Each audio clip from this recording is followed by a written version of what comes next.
Episode 30? Yeah. Yeah. Yeah, we were Eric Dickerson last time. Yeah. You just remember it by sports Yeah, lawyers? that's exactly how I remember it. So who's for 30? I don't know. I know 32 will be Marcus Allen, but I'm not sure who 30 is. What number is Steph? Oh my gosh, Steph. He's 30. 30. Yeah. Of course. I mean, gee. Wow. Well, welcome to our Steph Curry episode number 30. I should be wearing my Warriors jersey. I have like 7 of them. Yeah, true. Yeah, welcome in. Comic Room Pod, episode 30, our Steph number. Yeah, big week Yeah. for us and comic book movie lovers in general. Yeah. All the buzz. So, yeah, thanks so much for watching. We'll be talking about the FF trailer, of course. Biggest thing of the week by far. Yeah. Couple bit of news, sprinkles on top of that. We missed last week. Sorry, guys. So there's a little bit of news just to catch up on from that. Actually, more so like a correction from a news that we gave the week prior to that in episode 29. And yeah, then we got a couple stories to tell. Mm-hmm. So show and tell, news, FF trailer, and a couple stories. Yeah. Okay. Both one good, one bad. Yeah. Yeah. The bad's always more interesting, I think. For sure. Aren't they always? Yeah. So, yeah, thanks so much for watching or listening. Wherever you're intaking this podcast, we appreciate it. Follow us on Instagram if you don't already. I'm at Spros_comics and he is at Mr. Period Longbox. I do live sales at least once a month. Going to be bumping it up to 2 pretty soon. I'm actually planning 1 very soon. I have a short box of low grade Silver Age, ASM, and Fantastic Four. So Nice. yeah, I'll just be going through the short box, and then after that, I'll do my big FF stream. So Cool. I'll go through all the FFs that I have. So if that's something you are into or looking to fill your run, follow me on Instagram. We'll be live hopefully this month with both of those.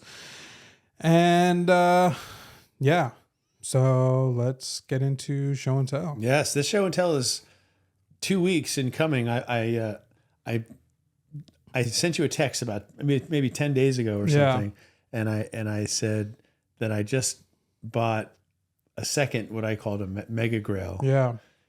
and then I was going to reveal it in the show and tell, and then we didn't record last week, so it's been really hard for me not to tell you this one, and you were taking some guesses at what it could be, and as you guys know, I kind of was in a holding pattern, waiting and trying to be disciplined to get the things I'm really looking for, and as you know, I nailed down that FF3 a few weeks ago, and that sort of got the ball rolling. And you know how you could. I'm in this phase of what you would call buyer's momentum. Where, you know what I mean? And I pulled the trigger on a couple things about 10 days ago. One of them is going to be a while before I get it, and the other one I've been sitting on it.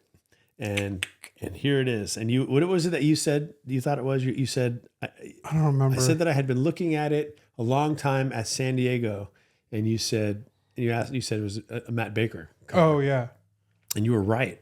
Ooh. But it's not only a Matt Baker cover. That's one element of it. Because I have a Matt Baker cover, but it's like a reprint. Yeah. But it's a 1950s reprint, so I kind of like it. But this is a Grail-y book. All right, I'm excited. And this book is Zoot Comics Wow. number 14. 14A. There are two, oddly. There's a 14A and a 14B of Zoot Comics. I don't know what happened there. But Wow. Zoot Comics 14. For those of you who are listening, it's a 4.5 slabbed off-white pages from Fox Features, March 1948. This is a Matt Baker cover and art. Yeah. Beautiful yellow cover. But if you look up here in the notes here, it's also a book that was used in the Senate hearings for the Section of the Innocent. It's a SOTY book, as we call them. And here you go. And so that checks off 2 boxes. I did not have a SOTY book, and I've been wanting to get one. And that one is the one that was of all the SOTY books available that were even remotely close to my price range. That's the one I wanted because it's also a Baker cover. To my knowledge, correct me if I'm wrong, guys. I don't think there's another Matt Baker cover Oh yes, there is. Never mind, there is. I was about to say there's not a Matt Baker cover. That's a Sodi, but the Phantom Lady is a Sodi, and that's a Matt Baker. And that one though, not in my price range, remotely in my price range. But anyway, this one is a cool book and a really clean looking copy. And I looked on the census. Wow. I bought it on eBay. It's even got the red. Yeah. What's that? The red. Yeah. I know the red dress is iconic, but Yeah. how about a red bikini? Yeah, red bikini has to be, right, and like the whole lace thing here, you know. Yeah. But that's not why it got sodied, as they say. It's because inside there's a couple panels where you're told after the fact that somebody was tortured, that a girl was tortured, and she ends up dead. You know, she died, but before she dies, she gives Rula here the clue to find the person who did it, whatever. And then she dies in the next panel. And that's the reason this book gets cited in the Senate hearings. So it's not because of the cover or anything like that. We've all seen some of these Sodi covers. We're like, yeah, Yeah, sure. This one is not that necessarily, but I love the book. And as I got on eBay, the reason I was able to pull the trigger is I had a couple of eBay gift cards from, a couple $100 worth. So Yeah. it was one of those. It was not a buy it now auction. It was a bid thing, and I just whatever the price was, I put in a couple extra $100. I said, you know what, I want it. I want to win the book, and I still got it below fair market value for the price, so I was really happy about it. But the census, there are only 64 on the census, only 61 universal of this book at all. So. Now 4.5 is in the lower echelon. That's top 85% if you're in 45. So if you want to get into the below 10%, you have to get a 9.0. Incidentally, there is a 7 or an 8.5 on eBay right now, but it's $3,100. Ooh. I did get an offer from the seller for $29. That's a pretty nice eBay offer. Most time you get like 3% off. Yeah, it's that's like not good. $4 off. Yeah, and price. eBay, because you're going to pay taxes. So we buy, a lot of us who are watching or listening to this, and we do too, buy our stuff on Instagram where you can avoid a lot of those charges. And eBay, you're paying like the price that you paid is not the price you pay. It's like always a lot more.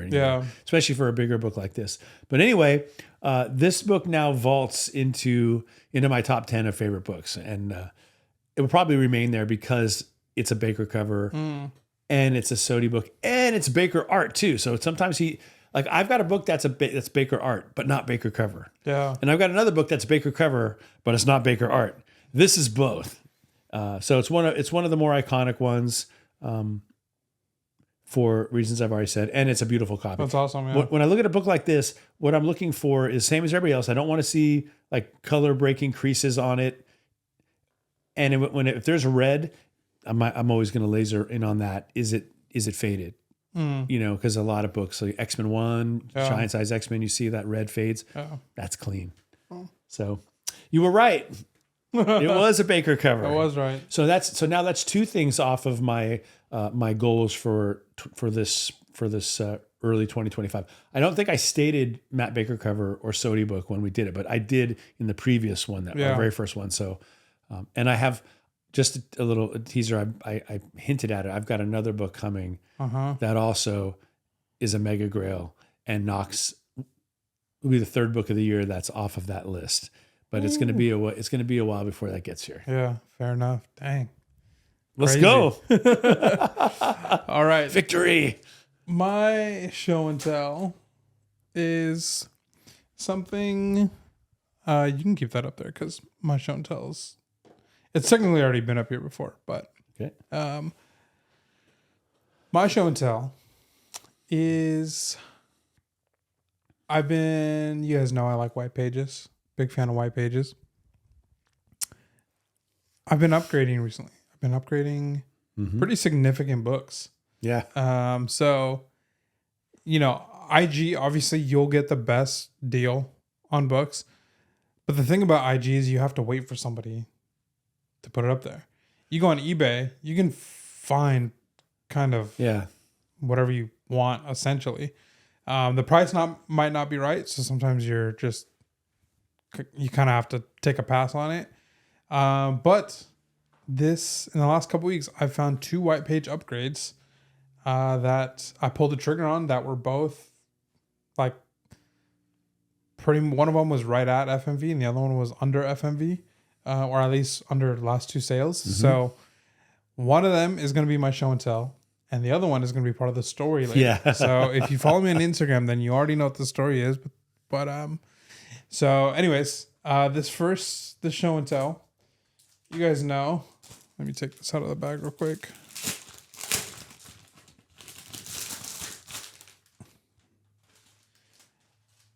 I've shown you guys this book before, and if you watch my other YouTube content, then you remember this from TorpedoCon a couple years ago. But we have a Amazing Spider-Man 3.5 cream to off-white.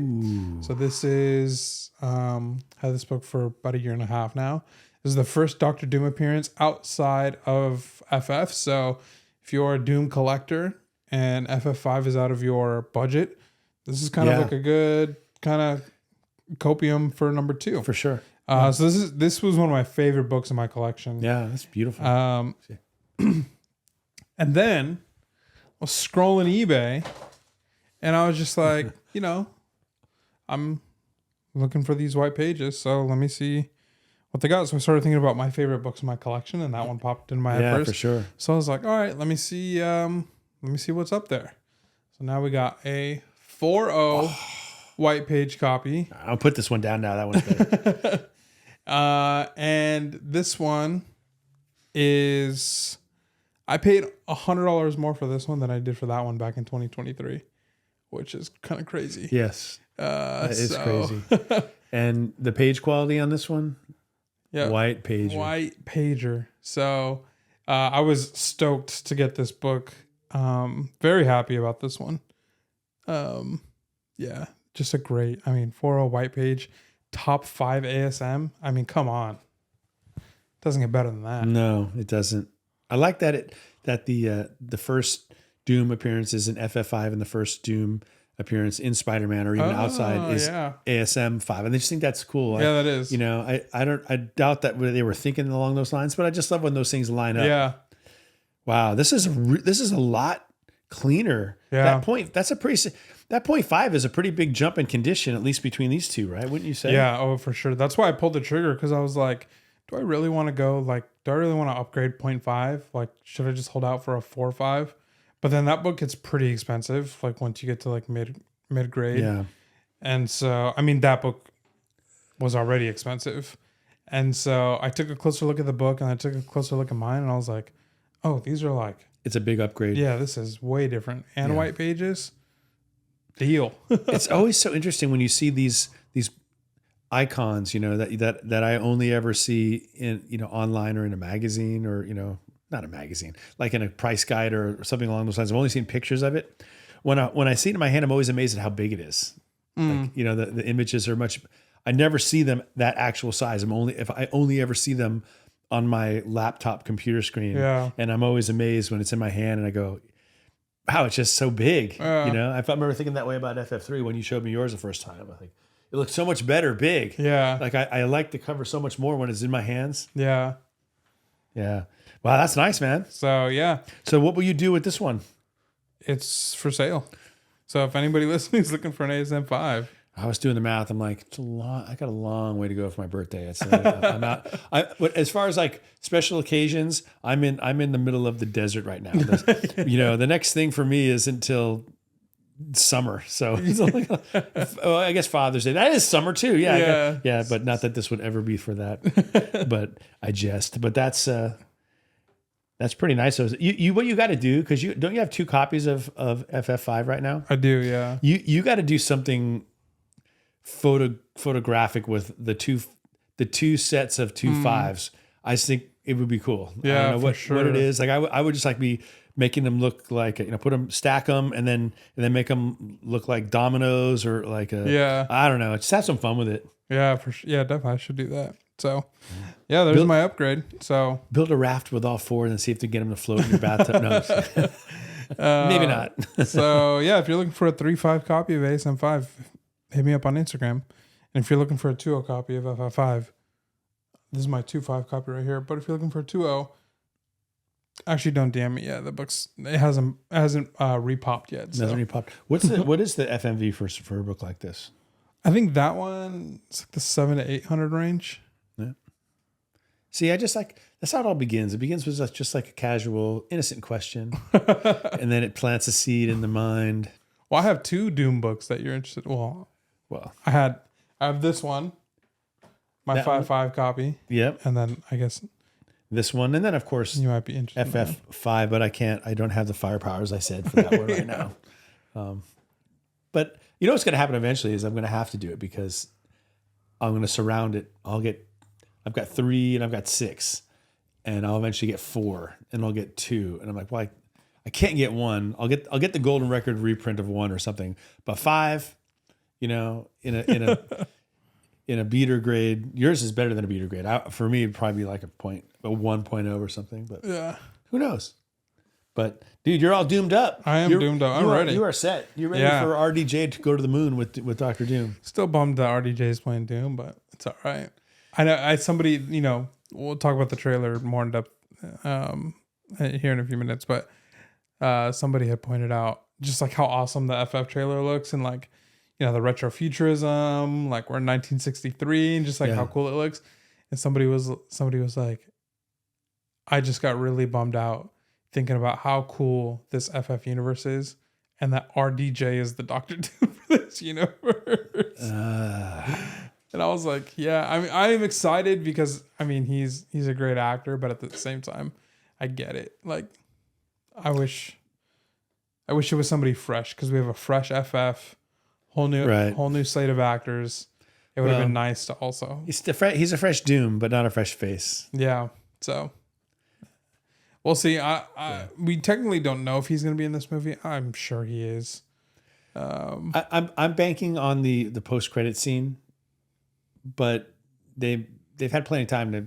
RDJ was revealed before they went into principal photography, so he could easily be in it. Yeah, but I don't know, man. I mean, you already have Galactus. Like, how many? I don't think it'd be a big role. I think it would be like I think it might be more so like the looming threat because this movie is going to be very. I mean, I imagine they're going to lose their universe, like, and they're going to escape. That's what I think is going to happen, and I think that either in their escape or like figuring out their escape, they're going to learn about Doom, and Doom is obviously going to be the ultimate multiverse villain for the Avengers movies. So I think there's going to be some sort of that is going to come into play somehow as they're figuring out about the multiverse. And there's a whole new Doom storyline that's coming out now, right? That's in your comic shops right now. Oh yeah, One World Under Doom or something like that. That I'm hearing really good things about it. So you're gonna look at this wall. Yeah, so that's why we got the FF wall. I don't have an FF poster, but I was like, this is blue, so yeah, it works. So yeah, we get it's mostly Doom stuff because that's mostly the FF that I have. Actually, it's all Doom stuff except for 2 books. This 9.0 of issue 60 is a really nice ad, by the way. Thank you. Yeah, now I'm looking at like issues so it's 57, 58, 59, and 60. It's like all the storyline. So I have this in the 7.5. This is in a 9.0. Good night. Yeah, right. I can't get that, especially in a white pages. So I'm content with my 7.5. But now I'm looking at 58, 59 in a 9.0 to match that. And there's a 59, I think, on eBay. 9.0 white pages, but somebody wants like $250 for it. You got to get those credit card points, man. Yeah, I mean, I got them, but there you go. Break them out. If you get it, you can tell yourself it's free.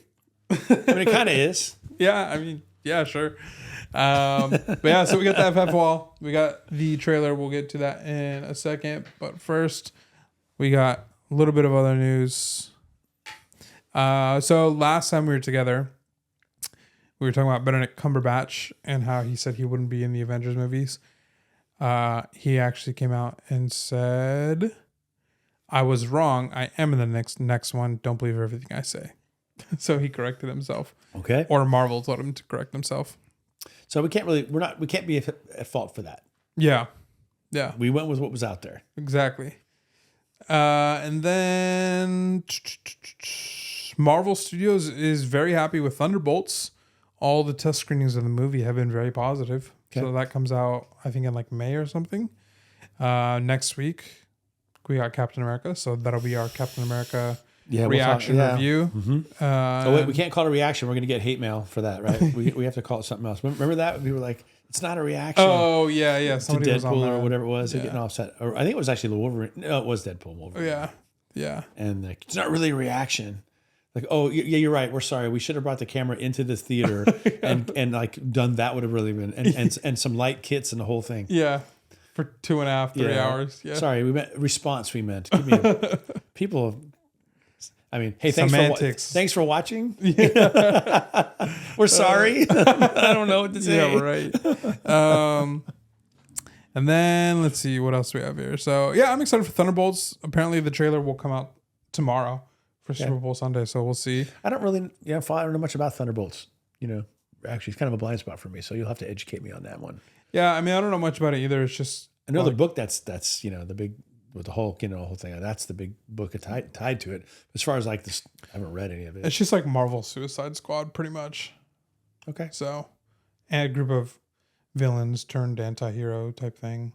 So, this one popped up on my feed yesterday, which was kind of coincidental because Dara and I watched X-Men Apocalypse last night. And man, that movie was better than I remember, or maybe it is better than I remember the internet saying that it was. Mm-hmm. I hadn't seen it since it came out, since literally it was in theaters. Yeah, I enjoyed it. There's definitely some moments of like really bad writing, like where it's so much of telling instead of showing. Yeah. And even moments of like it's already shown and then it tells, so it's just like useless exposition. And moments that you can 100% tell that it was made for the trailer specifically. And then it just in the context, it's just like, this is a little much.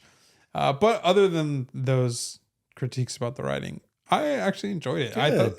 I thought the fight against Apocalypse was well done. It was a long battle, which is good because, like, if you guys remember from the 2015 Fantastic Four movie, they beat Doom in like 30 seconds, and you're just like, in no universe. Doom soft. Yeah, so I like that it was like a 25-30 minute fight, and it was cool because it showed like Apocalypse's Jean and Charles were fighting him telepathically. He was fighting some of the other X-Men physically.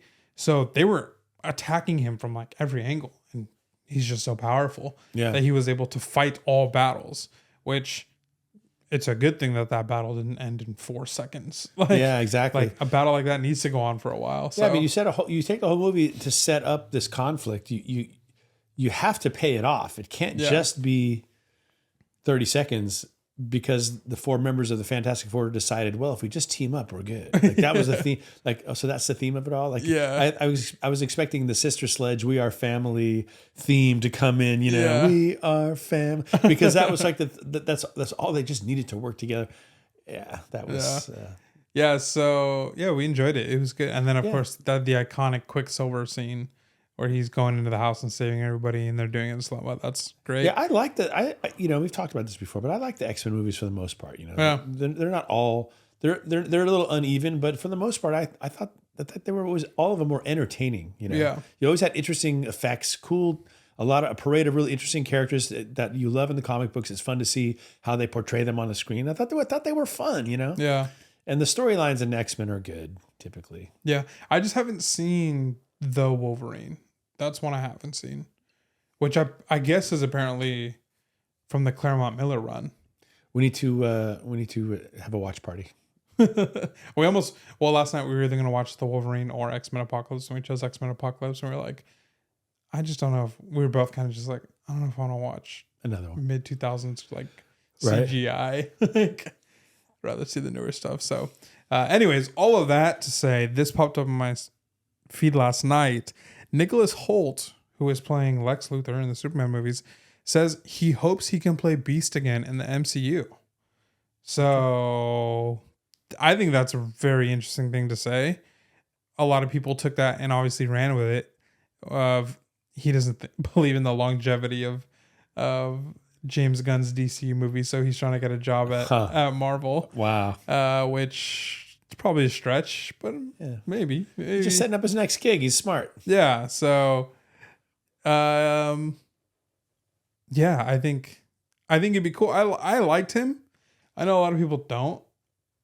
The thing I do like about him is they had him in like makeup and actual like a costume. Yeah. He wasn't CGI'd like Kelsey Grammer's newer version is. The downside about that is Nicholas Hoult is kind of a small guy. He's not that big. So Yeah. he wasn't like a big beast.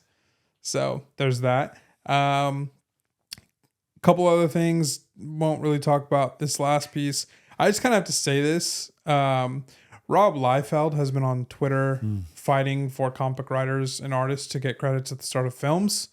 Says comic book creators should not have to fight to be seen.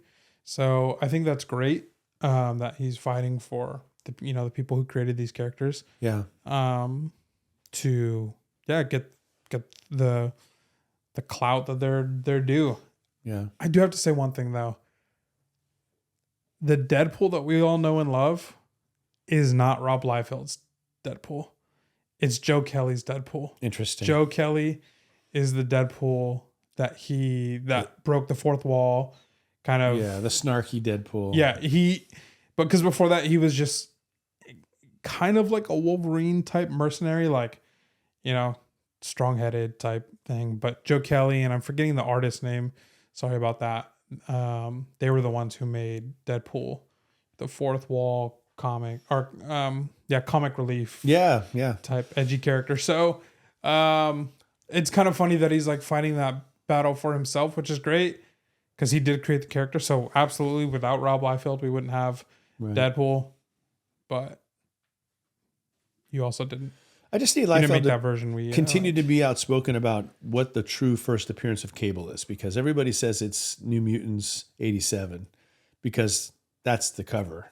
Yeah. But Liefeld himself says it's 86, which was his first artwork on New Mutants. And I'm pretty sure I have several copies of that book because that was, remember when I was collecting that the first artwork on oh, right. That was the thing that was sought after. X-Men 108 was really hot because it was first burn art on the title. Daredevil 158, Frank Miller.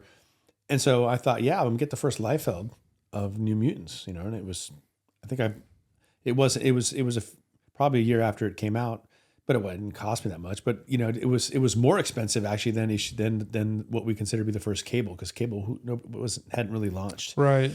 So, but it won't matter, as we know. Once a comic book has been established as that, it doesn't change.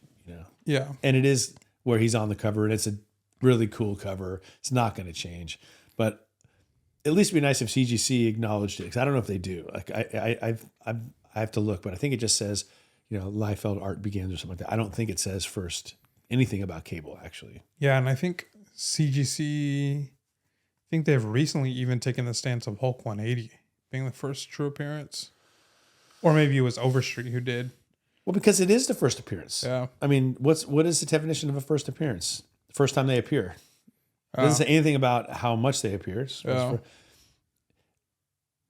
The one that gets me the most, as we know, is the most insignificant one, which is the first Red Sonja, because for someone to actually, well, I shouldn't say for CGC to label Conan 24 as the first full appearance of Red Sonja is laughable, because she's almost in as many panels in issue 23 as she is in issue 24. That's so weird. I'd love to understand how that happened. Yeah. It's like a clerical error or something. Yeah. I did a claim sale last week and I sold X-Men Annual 14 signed by Art Adams.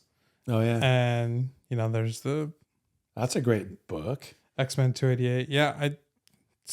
Believe it or not, I picked that book up for $1 at an antique shop. With you, I do believe it. You are like, I don't know if I should go to antique shops with you because you steal all the luck. Or I can't go after you either. I have to go before you. Yeah, true. Somehow.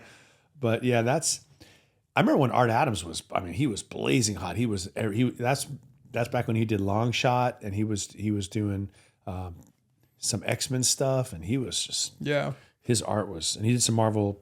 I think he did some Marvel team up stuff, but he definitely did. What's the one that I'm buying? That Marvel Fanfare. He did some cool covers on that. I'm like run filling for Marvel Fanfare, and I don't really know why, except it's nostalgic because I remember when it came out. But there are actually some really interesting alternative stories in that title, and some cool first appearances that someday could pop because there was a universe. It was an alternative universe essentially. Yeah. But anyway, I digress. Yeah. So I sold that book, and when I first listed it, I said it was something along the lines of the real first appearance of Gambit, and Ali was like, "Yep." He's like, "It hit the newsstand first. He's in plenty of panels. It wasn't supposed to be that way, but that's the way that it is because it was supposed to be." What is it, 288? X-Men 288 or something like that? Yeah. But which you also have, which you picked up in a lot. Yeah, I sold that copy. Okay, but I do have another copy. Yeah, that was, I mean, Ollie's right. When did it first appear on the newsstands? That's it. Yeah.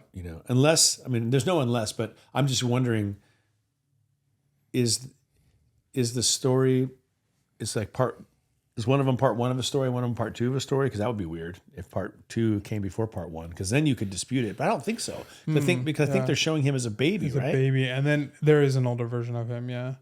Interesting. So, yeah, I don't know. So what happens there? I'm curious. Does that mean that both issues just go up concurrently and have a high value, or does it suppress both issues in some way because neither one can really claim the top spot? I think it suppresses them. I think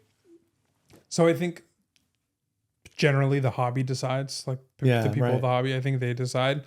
And so I think in a scenario with Gambit, I think it'll suppress it because Gambit's not a big enough character for people to just choose one. So I think it'll be a situation like, well, 288 or whatever the number is, something like that. It's the better cover. And then it's like undisputable that he's in however many panels and pages in X-Men Annual 14. So that's forever going to keep a seller from being like, yeah, I mean, like, it's his first cover appearance, but it's not his first appearance. And so there's just always going to be like that back and forth between like, Yeah. I think buyer and seller. The Conan 2324. Or sorry, I flipped it. A seller trying to be like, oh, this is the first appearance, like, so let me get it for this price. But a buyer will be like, well, it's not his first appearance, it's his first cover. And it's probably the same for the Conan 2324, and not the same for the Wolvies first, because it's been determined. Yeah. I wish I hadn't sold my Hulk 180, but I could say that about a lot of books. But that's one that it was kind of cool. I remember buying it. That was when Hulk 180 really hadn't moved. I mean, it was really like, how much did you get it for? Like $35. Can you imagine? And I'm not talking like I bought this thing in 1980. I bought this probably like 2001, 2002. My goodness. And I paid $35 for it on eBay too. It wasn't like I found it in some weird obscure place. Gosh. And then I sold it on eBay in 2000. I don't even remember. 5 years later for maybe $85, something like that. It hadn't. I mean, now it's not going to ever be Hulk 181, but it has it's very separate from Hulk 179. Right? Yeah. Before it was separate from a Hulk 179, but it was almost closer to 179 than it was. It was closer to 179 than it was to 181. Now that's changed. Yeah. And it was the first appearance. It was cool to have it, and I wish I just kept it for the price I sold it for. Why? Yeah. Why didn't I just keep it? Yeah. Oh, well. You win some, you lose some. Well, now I think about getting it again. I know that as much as I would like to have a Hulk 181 because it's iconic and cool, it's not out of my price range in certain grades, but because it's so plentiful on the CGC, I wouldn't want to pay a lot for a mid grade because because there's just so many of them out there. Yeah. Like that, right? And even if you get in a high grade, you still have a lot of them out there. But I could get a decent grade of a Hulk 180, and I'd probably really be stoked about that. You know, the one that I sold wasn't. I mean, it was probably if I got a grade, it probably like a 6.0. So it wasn't 6.0, 6.5. It wasn't pristine, but I wouldn't mind having one for like what's fair market value for a pretty high grade one? Maybe 1,100, 1,200. You can get a pretty high grade Hulk 180. If my wife is watching this, forget I just said that. I'd never pay $1,000 for a comic book ever. I'm too responsible. I'm sure she believes you. Yeah, I mean, I recently sold some books on your claim sale, so to actually cover my purchase of FF3 and a few other things. So, yeah, let's see here. That's something I've learned from you. Like, it's okay to sell stuff if you're getting something in return. Because you guys, I hate selling books because I always have regrets. Right. So yeah, I'm curious. You made a good amount too. I did, and my cat. I sold the first Falcon, so I'm betting against the movie essentially. All right, here's Hulk 181. You could get Hulk 180. Yeah, Hulk 180. Wow, 9.0 sold for 1,200. That's what I'm saying. So you can and then get a big jump 9.2. So a 9.0 sold for 1,200 this month, or sorry, in January, and then a 9.2 sold in January for 1,200. So that's a big jump from 9.0 to 9.2. Yeah. Well, I mean, it would be nice to get a minty copy of the true first appearance of Wolverine. Yeah. To have in the collection. It'd be a long-term. Exactly. Like a long-term spec. A long-term spec or like a long-term, I'd say more so like a long-term bet. Yeah. That could it will never surpass 181, but it could close the gap more and more. Yeah. It's all about how the hobby changes their thinking about it, or if it does. Yeah. So I'm looking at, man, it's just 181's, it's so overpriced, man. Like I still don't like a 4,200 in December of 2024 for 4,200. Yeah. Like that's. In what condition? 7.5. Like that's bananas. Well, the census is huge on that book. A 5.0 for $2,450. For about $1,000 more, you can get a 5.0 first Daredevil. Yeah. A Silver Age book. I'd go for the Daredevil. Yeah. Was that 64? Goodness gracious. That would be kind of a cool episode we should do. Is just kind of focus in on those issues that where there's disputed first appearances and really kind of get into it. I think it'd be fun. Yeah, that would be fun. Because there are a handful that are very popular. And the two that we mentioned, but there's others. So we better stop talking about it. We'll wreck the future episode. But I love that. Yeah, I do like the Hulk. I've grown to really like the Hulk 180 cover. It's actually a really cool cover. Yeah, I've come to like the 181 cover. I didn't like it before because of the price. Yeah. Oh, yeah. I love that cover. And I've come to be like, maybe I'll get one. But every time I look at the freaking prices for them, I'm like, yeah, right, dude. I'm not paying that. Okay, I have a question. Speaking of can I say? Yeah, I'll just say. Speaking of buying comics that we're really like searching for and all that, you know how I want to get those. I want to get that first Catwoman cover, which is Detective Comics 122. Right now on eBay, there is a coverless, incomplete copy that the guy that's for sale for like $50-something, and he sent me an offer, so it's gonna be less than that. And he's including like a photocopy of the actual cover. That book in a Universal 1.5 is over $1,000. Would it be crazy to buy that book kind of as a placeholder in the meantime? No, I don't think so. I mean, I'm for under $50. Yes, I'm really considering it, like just to have it and then have because I have a coverless issue 42, which is Batman 42. So it's like a reader copy that I paid about the same for it. And what I'm looking for now is a color copy to go onto that one. But this one is Tech 1. We legitimately the Tech 122. It's missing a lot of. It's got 32 pages out of like the 52 that it normally has. So it's missing some things here. Oh. missing the first 2 pages of the story, and so it doesn't have the splash page. But I don't know. What do you think? Oh, with that information, I don't know. That's why I haven't done it, because I'm like, well, it doesn't even have the splash cover. And then right below it on eBay is one that's Tech 122, fully complete, just coverless for $500 something bucks. Yeah, with all those pages missing though, it's like, is it even a book at that point? It's a pamphlet. No. It's still got more pages than a modern book. 32. Yeah, true. Yeah, I don't know. I guess that's really up to you.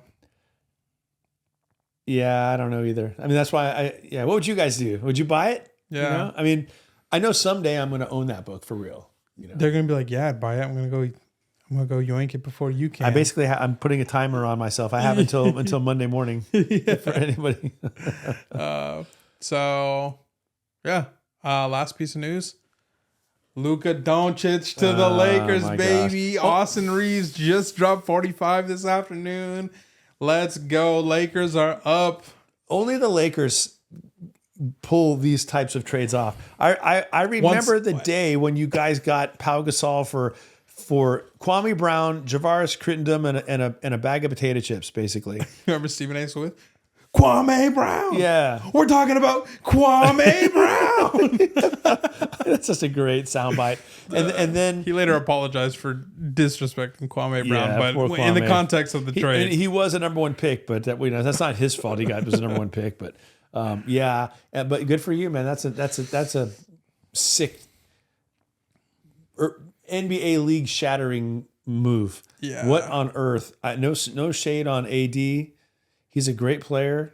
He's all NBA, top 75 player, all that stuff, right? But what's the knock on him?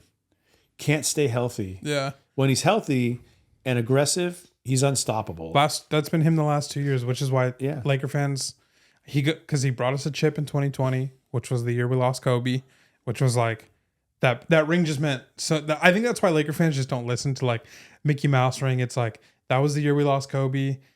AD, like second year, like he got us a chip. Like that ring just means so much to the Laker fan base. Yeah, I get that. So we don't listen to like the other people telling us things. The asterisk crowd. We don't care about that. But then, he kind of struggled with injuries for a couple years after that. But this season, last season, he's been great. And so Laker fans just like, we love him, like, because he found a way to stay healthy. Yeah. And he's been balling out like crazy.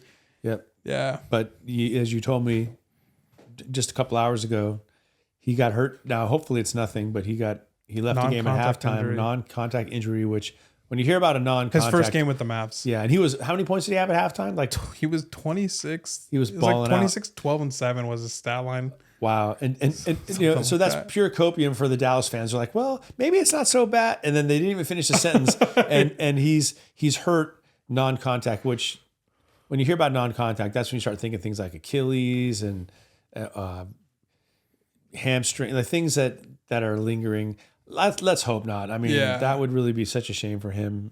Yeah. I mean, when I first heard the trade, I didn't like it because I wasn't thinking You of were what so we were mad. getting. I was so mad because I was like, dude, what? Are you serious? This guy's a superstar. He's top 5 in the league. Yeah. I mean, because I was thinking of, personally, I think AD is the best player in the league this season. Like, he's defensively behind Wemby on like blocks and all those types of things. And Wemby's like miles ahead as far as like blocks. Yeah. So he's an incredible defensive threat. And then he's throwing up like 35, 40 points like it's nothing. Like, he's just, sure, you have Shea and all these other like great offensive people.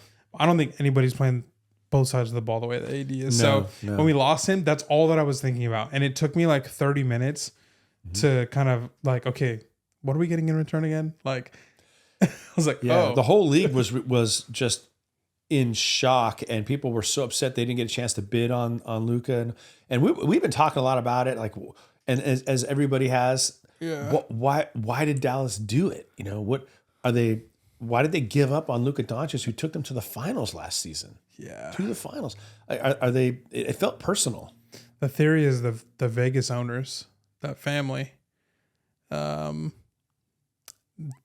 money driven, not wanting to pay Luka his supermax whenever next year or the year after. And then apparently they're trying to get because if you listen to this podcast and you're Texas, that gamble or casinos are illegal. Just you can play poker, but like they have like card rooms where you can go and play poker, and the card room can't take money from the pot. So what they do instead is like either you pay a membership or you pay an hourly fee to sit at the table and this play. is in Texas? This is in Texas. That sounds like California laws. Very similar. I think. Yeah. Well, no, Texas is way more strict. Oh. Because like we have casinos here, and the casinos They do a rake. They take from they rake. They cannot do that in Texas. So everybody who wants to gamble in Texas that lives close enough goes to Oklahoma. Everybody who wants to gamble in Texas buys oil. So yeah. Let's try 6 a well in the ground. So the team that bought, or the family that bought the majority stake from Cuban a couple years ago is like a Vegas casino. Interesting. People like there are casinos in Vegas, so they're trying to get casinos legal in Texas. And I guess that there's still talks about that going on in Texas where they're going to be able to do that. And some people think that there's just like, are they tanking the team so that they can move the team to Vegas? Like, there's a whole bunch of theories. I don't know. If you're sorry, we're not talking about comics, but if you're a Mavericks fan, I'm sure you might have theories. But yeah. Anyways, Luka to the Lakers, baby. Yeah, well, that's good. And last piece of the news for the week. Yeah, that's big. That's a big deal. I'm kicking myself that I didn't wear my Steph Curry jersey today. I would have done it because it's episode 30. I can't believe I didn't do it. And I would have had my choice. I have so many different Steph Curry jerseys, and I didn't know you were gonna bust out the Austin Reeves jersey. Well, I wasn't. I was wearing a totally different shirt, and then right before we recorded, like I had finished setting up, and I looked on my phone. I was like, oh, I wonder what the score of the Laker game is, and so I looked it up, and we were winning, and Austin Reeves had 43 points. And I was like, oh. I'm changing shirts. Yeah. Yeah, that's funny. And he finished the game with 45. So what should I wear? So. That'd be a kind of fun thing to do. Next episode would be episode 31. I think I'd have to wear Ed O'Bannon. That's a name from the past. That's a UCLA great. Back when the UCLA won its last championship in '96. But no, I don't have. But he was 31, best player on that team. But I don't have his jersey. So we could start a sports podcast and we can just wear different jerseys for all the different we numbers. Actually could. It would be funny if we had a sports podcast. It would sound just like our comic podcast. Yeah, we would talk about sports and then we digress and start talking about comics. Oh man. So all right, anyway, let's move on to this Fantastic Four trailer, because that's what our listeners want to hear. Fantastic Four trailer looks better than the Superman trailer. Yeah, in my opinion. I loved it. We all knew it was coming. Yeah, we did. And so I went to sleep that night thinking about it. And before the sun even came up, a former student of mine who lives in Tennessee had texted me saying, have you seen the Fantastic Four trailer yet? And it was like 6 o'clock in the morning or something like that in Pacific time. And when someone does that, it's either because it's really good or really bad. Yeah. And so I was a little nervous. I reached my phone, got the sleep out of my eyes, put my reading glasses on, popped it up. Blinded by your phone. Yeah, he's like, and because my phone is like always like super bright, and I turned it on, had my headphones on because my wife was sleeping next to me, and I was like, oh, this is good. Yeah. This is good. Still don't know anything about the plot. No. That's fine, except that Galactus is there, which we knew.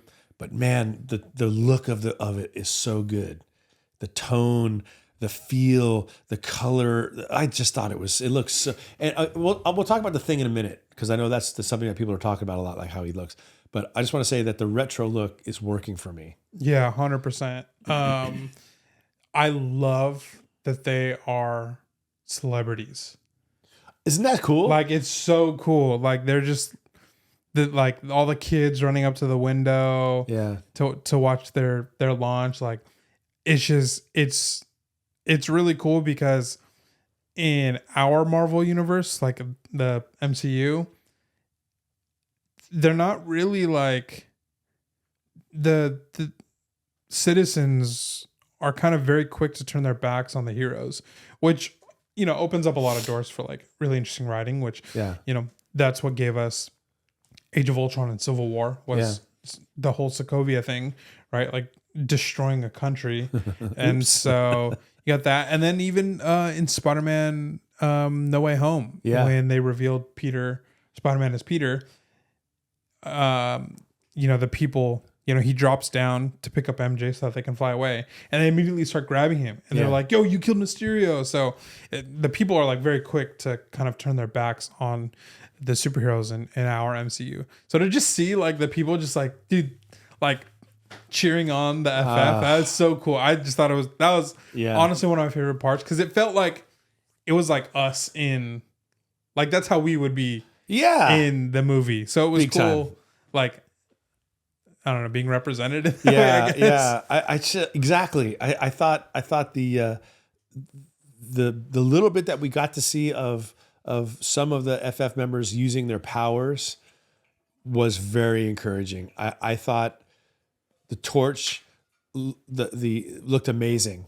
That little bit we see of Johnny flying by, like, that's, the MCU has done, or I shouldn't say MCU, but the movies have done a decent job with the torch through the years. As far as when he's on fire, it looks pretty decent. But this one was the best one I've seen, but I loved the way they made Sue look when she busts out that barrier, you kind of see like these rainbow colors, and there's and you could feel the force of that force field, right? Couldn't you? I was like, ooh, she's gonna be a major player in this. She's not just gonna be this side character, side dish in the whole thing, but she's taking front side, and she's the narrator in this thing. Like when she's saying we're gonna do it as a family, and I'm like, let's go. So I'm here for it. Two things on that are on the two characters you mentioned. So go back to Human Torch.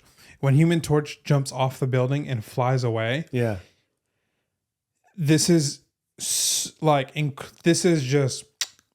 chef's kiss. Like, let's go. This is I don't even know the word. Like, this is just filmmaking at its best. So he jumps off the balcony and he like does his little like flyaway. Yeah, and this is just so immersive. Like the flames, he's close to the camera, so it hits the camera. And I don't know, but if you go back and watch on the lens, it like illuminates all the dirt that's on the lens. Oh, I did not notice that. Yeah, that's so cool. And so there's other like little things that like you can see that's like, it's just like what the fire, like what the lens would actually capture if the fire was there. Wow, that's a lot of detail. There's like specks on the lens. It's just like that moment, and then the Invisigirl, like the rainbow thing, those attention to detail. I was like, yo, I know I've said that FF is gonna beat out Superman, and I kind of like, I mean it as like I didn't actually like fully believe that. It's more so like me championing FF. Yeah. But when I saw those two things, I was like, wait, they cooked here. They did. They really did. They really did. In my best Walter White impression, somebody cooked here. And that's exact, like those little pieces of attention to detail, the dirt on the lens when Human Torch is flying away, and just like the rainbow reflection that you get from, I mean, it's just like, I mean, that's peak filmmaking. I mean, right there. Sue, the Invisible Woman, or Invisible Girl, has never really gotten fair treatment in the movies. She like, I saw a couple X posts that they were just kind of showing some, by contrast, some old clips from the Jessica Alba team, and Chris Evans and the whole thing, and saying just how unserious that movie was. When Johnny and Sue like accidentally swap powers somehow, and it's just like, it's this sort of really forced comic relief, and at the expense of the what the story really is about, and you just don't see that in this one. This one looks serious, like they're and we're not going to get an origin story, so we know that much. So let's talk about The Thing, because The Thing. Okay, guess something else. Go ahead. Yeah, while we're on the topic of the old FF. Yeah. So I learned this from TikTok today or last night. Michael Chiklis's, who played The Thing. Yeah. His helmet mask thing and torso thing piece are going up for auction. Really? They're expecting it to sell for $2,500 to $3,500. That's all? That's the expected sale price for it. Yeah, they're going to be really happy about the price because it's going to sell for a lot more than that. I don't know. There's no way, dude. If it's at 30, well, I can't say that because I got to be realistic for myself. Yeah. But if I find out that it sold for $3,500, I'm gonna be upset. Yeah, I think I saw that this morning, and I haven't had time to figure out where it's being auctioned off at. It got to be. I'm saying it's got to be like I know, but I'm gonna look at Heritage first. Yeah, when we're done recording, I'm gonna look it up because I like. If that's all it's going for, I'd like to have that. Yeah, I got to try, right? Because it's. Let's be honest. If I could buy it for $3,000, I could have it. I could enjoy it for as long as I want. Do you really think that at any point I couldn't sell it again for $3,000? Of course I could. Yeah. Of course I could. I mean, that's especially if the Fantastic Four movie, this one becomes popular, which we all know it is. Yeah. That's crazy. I thought you were going to say 35,000. No. Which even that I would have thought, well, that sounds about right. Yeah. Maybe it could be more, but 3,500? Yeah. I feel like if that's the price, somebody from the IG comic community is going to end up with it because that's crazy. It's crazy. Imagine it. The whales popping up at AdCon. Oh Imagine it with the heavy hitters that show up for AdCon that buy like TOS 39 and Hulk 1 and things like that. When you've seen these major books move, right? Imagine this thing busts out with all the certificates of authenticity and everything that you need, and then somebody buys it for $3,000. Do you really think that could possibly happen? You would have people outbidding. Instantly. Yeah, it would be. So but basically, whoever's selling it, we should get a commission right now because us throwing it out to the IG community is a guarantee it's not going for $3,500. Yeah, we're all gonna go looking for it on Monday. Yep. Shoot, we gotta edit this. Take it out. We'll talk about it later after I buy it. Oh man. So, anyways, yes. All right, The Thing. Yeah. Okay. So what? That's pretty much the only area where I see not a unanimous thumbs up. That I disagree, but some people are saying they don't like how cartoonish the CG looks for The Thing. And I'll say this: he looks just the way Kirby drew him, which is a win. Yeah, all the way. Could it be a little bit less cartoony? Yeah, but we're also like 5 months out from when it actually releases, and all that CGI stuff is all post anyway. So what we saw may not be the finished product, but even if it is, it's fine with me. Yeah. But it very well could get better. But I don't have a problem. I love that he looks with the highbrow and all that stuff. Yeah, he looks perfect. The size of the rocks and everything. That's the thing that drew me to love the Fantastic Four was the Thing looking that way. Yeah. Yeah, he doesn't look like that. No, that's what Michael Chiklis looks like. Yeah, I don't like mushy Thing. I like Thing with really well formed, large rock formations, not small ones, which he had for a little while in the late 70s, and not mushy ones, which he had very, very early on.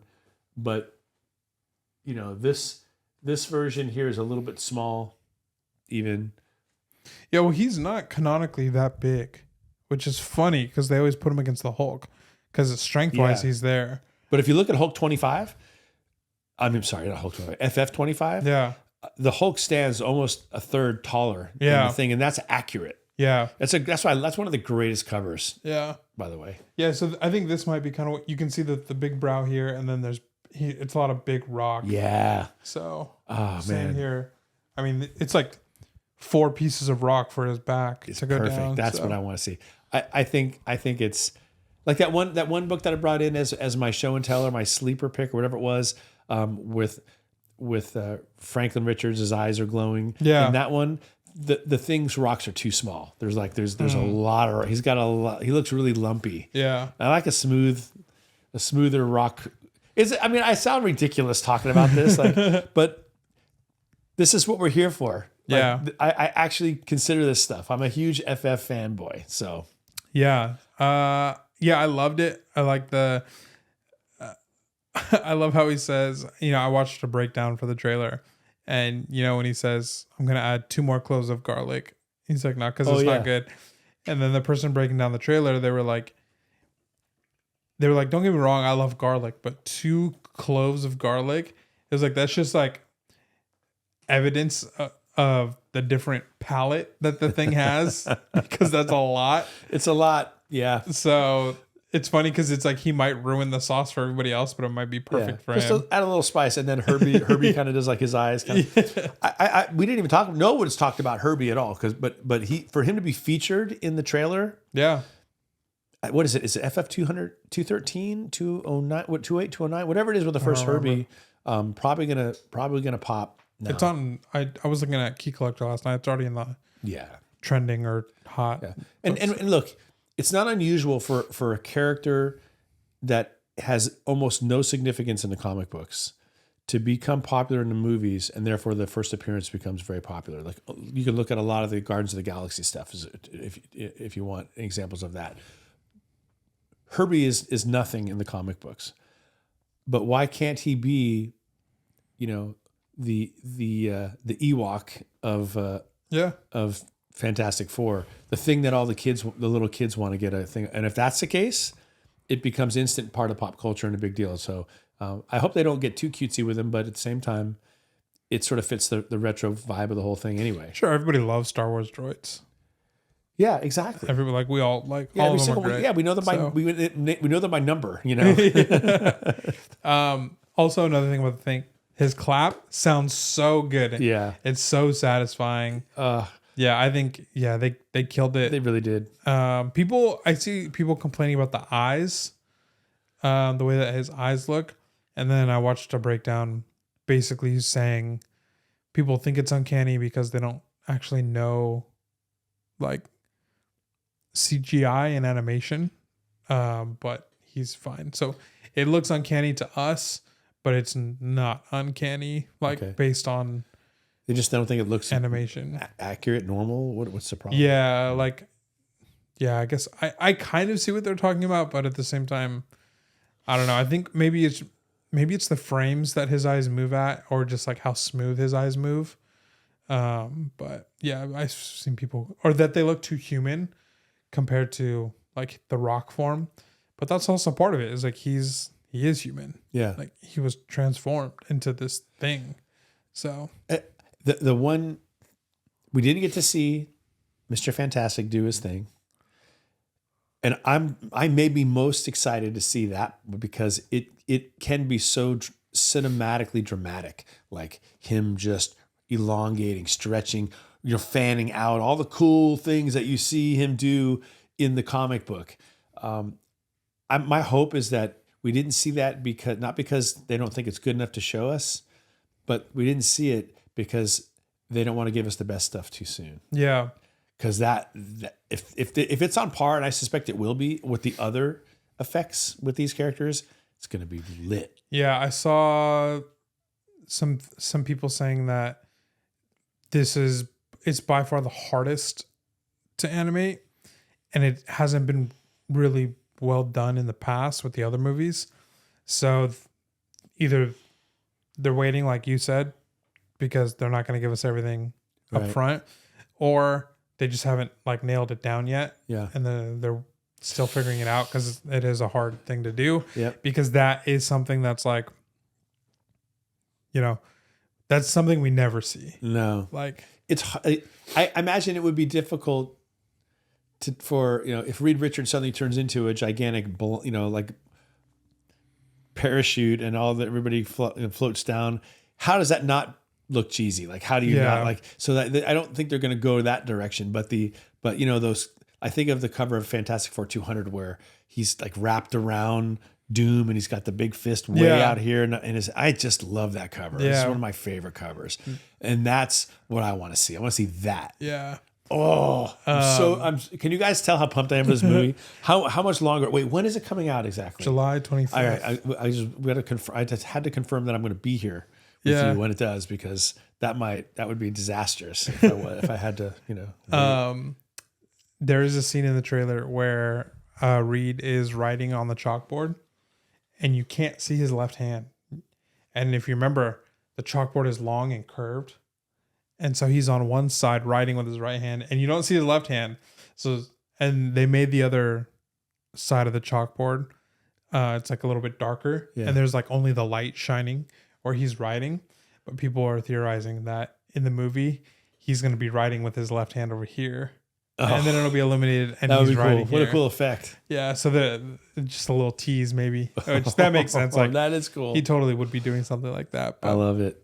Yeah. yeah, overall, love the trailer. Love the way the thing looks. I think it looks great. I'm more excited for this than I am for Superman for sure. Yeah. It's gonna. I think it's gonna be. I think we're not gonna be disappointed, Yeah, I agree. which is saying a lot because I have really high expectations. Yeah. But I get your FS while you still can. It's. For me, I mean, tomorrow's a Super Bowl. Well, for you guys watching, Yesterday. the Super Bowl's yesterday, but tomorrow's a Super Bowl, and Deb and I are going to come over and watch it with you guys. So we'll see the FF trailer there, right? Isn't yeah, that? probably. Yeah, and the Thunderbolts. Let's go. Yeah. Now, will it be a different trailer than the one that The dropped? FF? Yeah. No, it'll probably be the same one. Okay. So I imagine we won't see another one until March or April. So has the comic book collecting community responded to the trailer? Have you noticed it as far as that? I mean, obviously the Herbie one, you mentioned that. Yeah, I think there's a lot of the, 48, 49. 49 is actually getting a significant bump. So Speaking of 49. shall we transition? Yeah. All right. This is a great transition. So, We did not plan that. no. So my show and tell was this ASM 5, upgrading from a 3.5 cream to off-white. Gross, disgusting, nasty, cream, bleh. Just kidding. I just bought a book that has brittle pages, dude. But it looks amazing. Into this 4.0 white pager. Very happy. And then, literally like 3 hours before the trailer dropped, I was like, what can I get my grubby little fingers on before this trailer releases? So I was like, my thought, and I was right, was, you know what? FF49 could bump. Because if they show Galactus, people might jump at that book first just because of the iconic cover that it is. Yeah.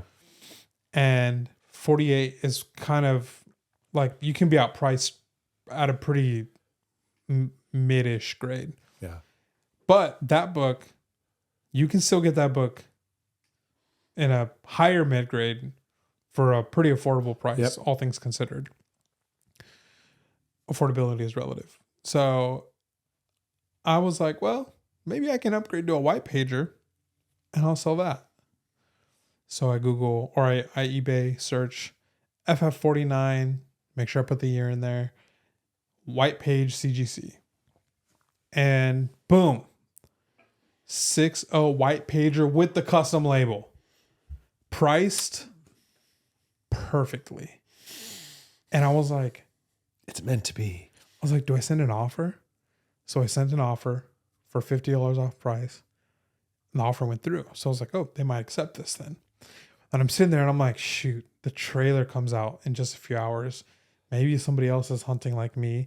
So I kind of like FOMO'd myself into just buying it at full price. Yeah. So then I bought it at full price. I was like, whatever, this is still a good deal. Yeah. Because the other two,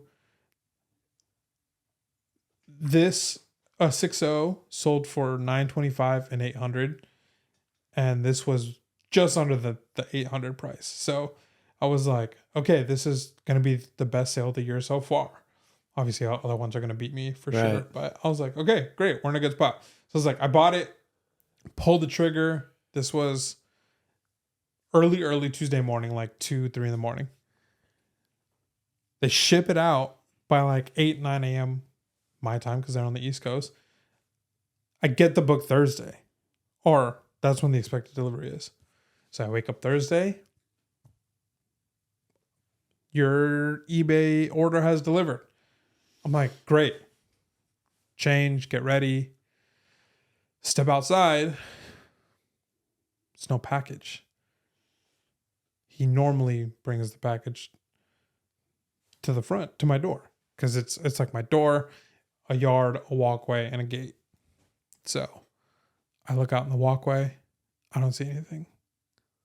I was like, that's weird. Mm.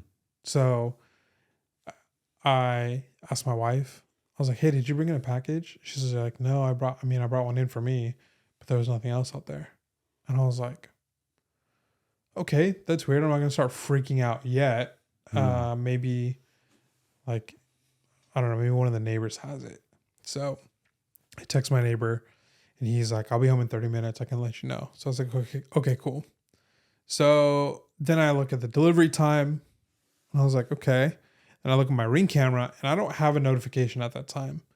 So mailman never made it to my door. And I was like, okay, now this is weird. Like, so I do like a whole tour around my house, looking like in the bushes, like is anywhere, like did the mailman today like drop it off outside my garage? Like, I don't know, let me go check my garage. Right, yeah. So I don't see anything. So while I'm doing that, that was about the same time my neighbor got home and he was like, oh, hey, let me check for you. So he goes and he checks and he's like, no, I don't have anything, man. And I was like, all right, like no worries. And he was like, hey, like, he's like, I've lived here 5 years. He's like, I've never had a package stolen. He's like, even with the things that are like around here. Like, he's like, I've had nothing. And I was like, oh, okay, cool. Like, gives me a little bit of comfort. Sure. So then I was like, all right, well, let me just go to USPS and like kind of see. Yeah, find out what's up. So I go to USPS. The guy looks it up on on his computer and he shows me and he says, yeah, it's shown scan right at your house. And I was like, that's great.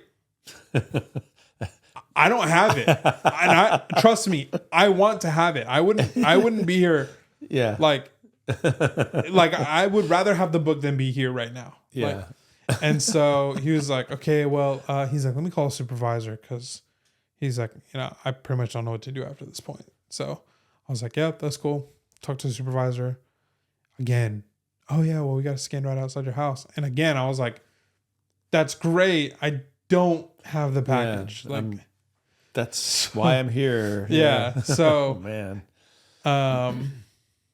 He took my number and he was like, okay, well, let me contact the mailman because he's still doing his route, and then I'll give you a call. Yeah. When I'll ask him where he put the package, and I'll give you a call back. I was like, okay, cool. So I get home and I'm like sitting on the couch. And I'm supposed to be doing a couple other things by this point, but I can't. Like now I'm like, now you're like, yeah. I'm like, okay, this is not fun. So I'm just like, I'm eating lunch and I'm just like fidgeting and I'm like, I was like, okay, I need to get up and do something because I can't just like sit here and think about this all day. So maybe about an hour and a half later, I get a call and I was like, okay, answer the phone. USPS. He's like, hey, somebody just brought in a box with your address on it. The box has been ripped open and the contents inside are damaged. So obviously I bought a slab. Damage can mean a lot of different things. Oh my gosh. Like, is it cracked? Which what you can live with it if it's, I mean, that's the least of your worries. Yeah. So I'm like, is it even like, is the book even there? Like, did somebody crack the slab, pull the book out and just leave the slab in there? Like, and where did they say they found it? In a parking lot into an industrial building that's down the street. So somewhere out here? Yeah. So okay. I'm like, okay, yeah, I'll be right over. So I head over there. The supervisor wasn't in the front. But the first guy that helped me, he was like, hey man, and he pulls it up and he's like, so yeah, he like looks like somebody got it, and he hands me the box. It's opened. One of the things is just completely ripped off, and I'll show you guys in a second. Actually, I'll just show you guys now. And this is what I pull out of the package. And so this whole bottom piece is missing. But I still have this, and you can tell here somebody tried to get into the inner well. I don't know if you guys can see it from that far, but you probably can. Yeah. They tried to rip it open. Yeah. They tried to get in there. And so I don't know if you want to look at it. This is such a mystery. So I was like, okay. I just told the guy, like, hey, like, is there any way to just tell the mailman to just bring packages to my door? Like, I mean, it's a reasonable request. I feel like, right? Like, I mean, Just And I told him, come I was in. like, Yeah. I told him, I was like, could you, I'm not trying to berate this like probably minimum wage or paid barely above minimum wage guy, right? Like the frontline worker at USPS. Like I'm not trying to give him a hard time because it's not his fault, but I am asking him if like, hey, can you just like send this message up the ladder? And I was like, cause like, and I was like, this is unacceptable. Like you see that, right? Right. And he was like, yeah. And he's like, well, and he kind of didn't have an answer for me. And so I was just like, okay, whatever. And so I go to leave, and then one of the supervisor pops out, and he he kind of like tells me, and he was like, well, he's like, and he was like really smug about it. He's like, well, it was delivered. Oh And I my was like, gosh. It was delivered. I was like, no, I was like, it never got to my door. I don't have a ring notification of your mailman ever getting to my door. And I don't have a ring notification of a thief picking up a package from my doorstep. I was like, so is it okay? Like to just tell the mailman that's en route to just deliver these things to my door? Like, and he was still giving me like this attitude of like, kind of it was almost like, it was literally almost like you should be thankful that we have it like this now. When I'm just like, this could have been completely prevented if it got to my door. So they left it outside your gate. That's what I'm thinking. I have a couple of theories. Okay. So then I'm like, I'm kind of done with this supervisor because he's just giving me attitude. Does he have a mustache? I think he does. Yeah, because I had to deal with him once with a package that went missing. It turned up 24 hours later, but yeah, I guess our postal delivery service leaves a little to be desired around here. So then another guy pops out, another supervisor, and he's like, hey, he's like, actually, before that package went out, he's like, he's like, you have a business, right? And I was like, yeah. And he's like, yeah. He's like, I was actually, I saw the name, and he's like, and I was actually going to put it like in the route to your business address, but then somebody else had stopped me that it's not for the business address, it's for like a residential address. And he's like, do you want packages like this to just go to your business address? And I was like, I've tried that because, at the business place, it's all like locks to get in and secure. And I was like, I've tried that before, but then nothing fit. So it was like, it just came back here and I had to come pick it up, 24 hours later. And he's like, well, we can have it go there. He's like, and even if it comes here, it's safer. And I told him, I was like, no, what I want is for it to get to my door. That's what I want. Back to square one. Just can you just come into open the gate, come in and sit on my porch. That's all you got to do. Yeah. So then the other guy, the first supervisor, okay, I have the box. It's over there. I'm not going to bother bringing it over here. But it was a rainy day, not like pouring down rain, but just like a kind of SoCal light rain day. Yeah. And the supervisor is intent that it was delivered somewhere safely because the box was dry. And I was like, I don't know what to tell you. He never came to the door because my Ring camera did not register him or a thief coming to the door. So it never made it in. So that's where I have this next theory. I think there's potential that even somebody might have pretended to be a resident of our home and the box got handed to him. Oh. Like if that's the case, because the box was dry. Like in total fairness to the supervisor, the box was dry, which if you put it outside the gate, that wouldn't make too much sense. Right. Yeah, that's true. So, but at the same time, I have proof that it never made it to my doorstep. You would think he would remember handing it to a person though. Right. So I haven't heard back from them about the situation, which I don't know. I may or may not follow up. I'll get to everything kind of got sorted in the end. But yeah, that's my theory is maybe somebody was pretending to be me and got the box handed directly to them, which could be why the box wasn't wet. But I don't know. It's just unacceptable. Like, yeah. So now I'm like, should I just get a PO box? Can you just have all packages held at the post office? So you pick them up. Is that something they'll do for you? Maybe Maybe that's the way to go because I mean, you're very close to the post office. Yeah. Close enough where it's not too inconvenient to go. Yeah. And so I think, and especially with a book like that, like, I'm lucky it wasn't this. Like, can you imagine if it was this book? I would have lost my rockers. Oh my gosh. I would have. I mean, this was a signature delivery, which fine. Like, I usually don't like it when something gets sent signature delivery because, I'm away from the house working Right. most days, and my wife, she may be home, but she may not be home, and then it's a delay. But it's times like this where you say, I get it. Yeah. I understand why it's important. Yeah. So with a book like this, I'm totally okay with signature. I'm totally okay with the fact that the USPS guy gets to our house crazy. Like, we're one of the first houses on his route because it's super early and we're never awake to catch the to do the signature. Yeah. So a book like this, I'm okay missing the signature, and then I'm okay picking it up 24 hours later. Like, because in my mind it's like, oh, Right. it's safe. It's gonna be good. A book like this, like, it's up there in price. Sure, in hindsight, a signature would have been great, but I'm lucky that it wasn't this. But at the same time, I'm unlucky that it wasn't like a lot of other books. That Yeah. and we were talking about this earlier. It's such a mystery to me that it was left abandoned in a parking lot or whatever it was they said, because why not?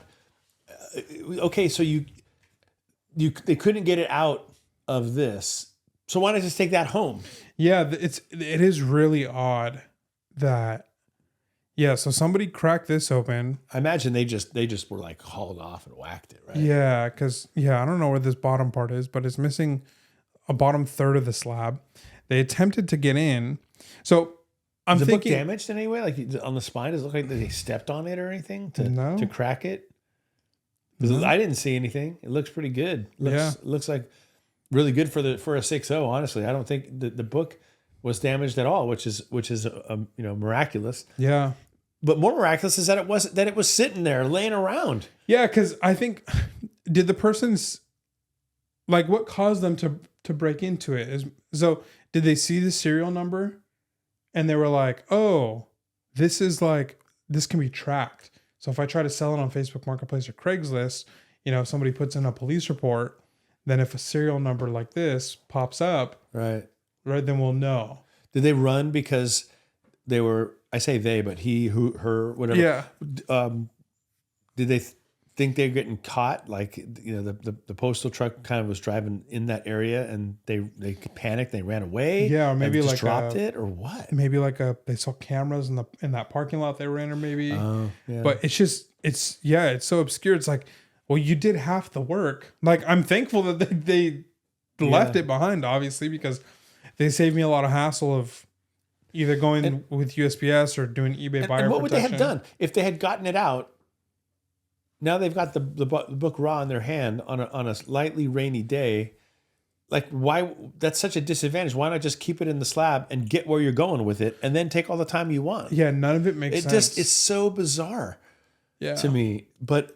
And yet there it is. You still have the book. Can you imagine, like, for you or me, just out there taking a walk, whatever doing, and we just turn a corner and like, oh, look at that. And some crazy Marvel key is in a slab, cracked open, just laying on the floor. Like, how weird would that be? We'd be looking around going, I know I'm on Candy Camera. Like, there's no way, right? But that's literally what happened with this book. It's so surreal. Yeah. So now what then? Because you have the seller on eBay on the other side of this. Do they have insurance? So this is where it gets weird for me, because I can't explain this. Then it's like, okay, now it looks like I cracked it. Yeah. And I'm like, now trying to get it, Yeah. like I'm trying to get money back for it or whatever. Like, because it's like, hey, the package was stolen. And then 2 hours later, oh, hey, just kidding. They found it miraculously. The book is still here, but this is cracked. Like, that's just like a weird story. So I was like, hey, I basically just told him, like, I can prove everything to you. Like, and if you want, I can provide, I will get the USPS supervisor that I was in contact with to provide some sort of written statement that you know, there was nothing fishy that I was going through, like with them with the process. Yeah. It's like, but like, this is what happened. I gave them the context. And I asked, do you have insurance? And they were like, no, just go ahead and send it back and I'll give you a full refund. And then I was like, okay. And in my mind, I was like, it's a white page copy. Like, It's the reason you bought it. yeah. And I'm looking on eBay and there's like 7.075s for way over fair market value. This was a totally fair deal. So I'm like, I don't know that I want to be out of the book completely. So I was like, okay. So I messaged him back. I was like, hey, totally happy to send it back to you if you want it back. But if you're still wanting to make some money out of it, like, would you want to do a partial refund? Like, and I'll buy it off you as if it was a raw copy. I was like, I understand that's not like if you would rather just have the book back, I totally get it and I will send it back to you. But if that's something you're interested in, I would totally buy it from you at a cheaper price. And so they just said, what were you thinking? And I threw out like 400 or something like that. And they were like, no, that's a little cheap. I would do 500. And so I messaged Rohan and I was like, hey, what do you think? From Absolute Game Absolute of Nerds. Game of Nerds. Yeah, and I Nice. messaged him and I was like, hey, what do you think? I was like, should I do this or do you think I just wait around for the grade? And he was like, well, if you send it in and you get a 6.0, like you just got a killer deal. Like if it still gets a 6.0, like you got a great deal. Right. And how much I don't know if you want to say, but how much was the original purchase of the book? $7.99. Oh my gosh. Yeah. Okay. So, yeah, he was like, yeah, you get a killer deal. If it comes back a 5.5, you got a good deal.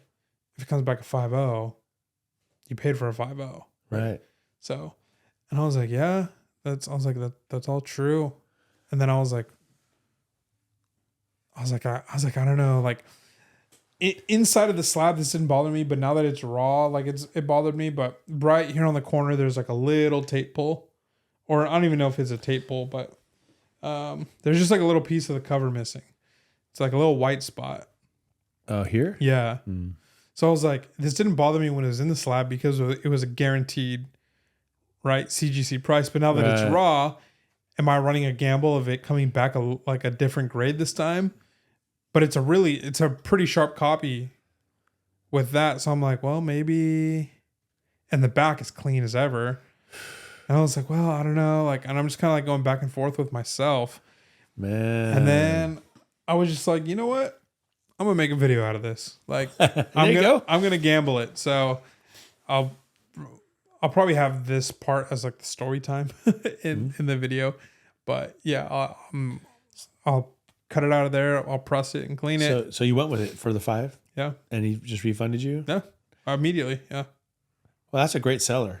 Like, yeah, willing to, because he didn't do anything wrong. No. And he could be suspicious of you, but he trusts you. Yeah. You know, and I mean, I know you. No one should ever be suspicious of this man. He's about as honest a man as you're ever going to find. But, you know, not about as honest. You are as honest a man as you're ever going to find. But now you have this book. It's in your hand for 500.